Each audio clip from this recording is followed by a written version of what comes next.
Welcome to the fourth episode of TBM series 3 Minutes Inside Operations Back to Basics.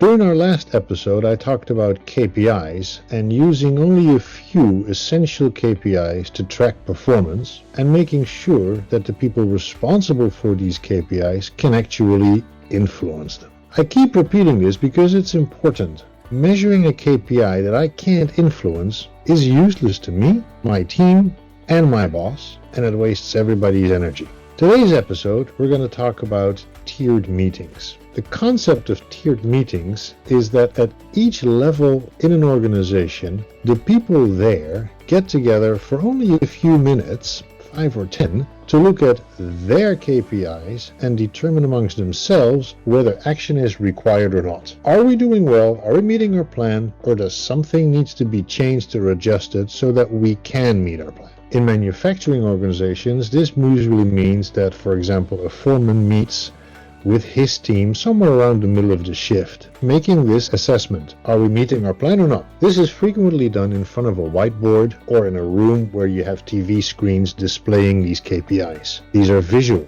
That's why they're called visual boards. This foreman with his team is usually referred to as Tier 1. The Tier 2 meetings then involve the supervisor with, for example, this foreman, using these same visual boards at the start or the end of a shift, the shift changeovers. They review the previous shift performance, their attainment, and based on this information, they agree and or align the plan for the next shift. Note that the KPIs for Tier 1 and 2 may be different, but usually they are connected. For example, Tier 1 can measure output, quality or productivity, while the Tier 2 can measure plan attainment. Tier 3 in the example here for manufacturing could be supervisors meeting with the production manager. They follow the same principle and they can measure things like work order completion or unplanned downtime. Tier 4 could be the plant manager with his operations manager, the maintenance manager, quality,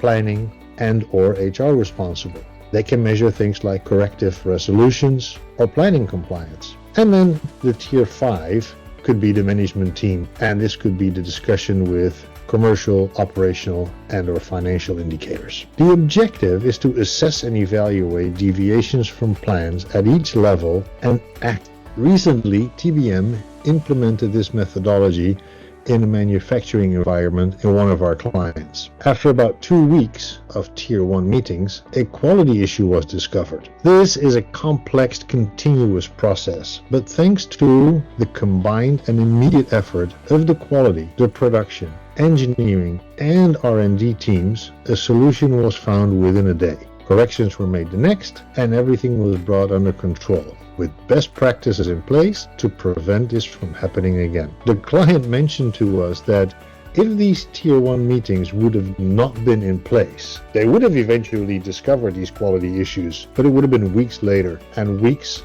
of production would have been lost. Tiered communication is a management practice. It's not complicated, but it does mean you need to look at KPIs, look at the deviations, communicate, work with your team, and most important, create actions to drive the improvements. Going through the motions just for going through the motions makes no sense. Keep it simple. Back to basics. See you in the next episode.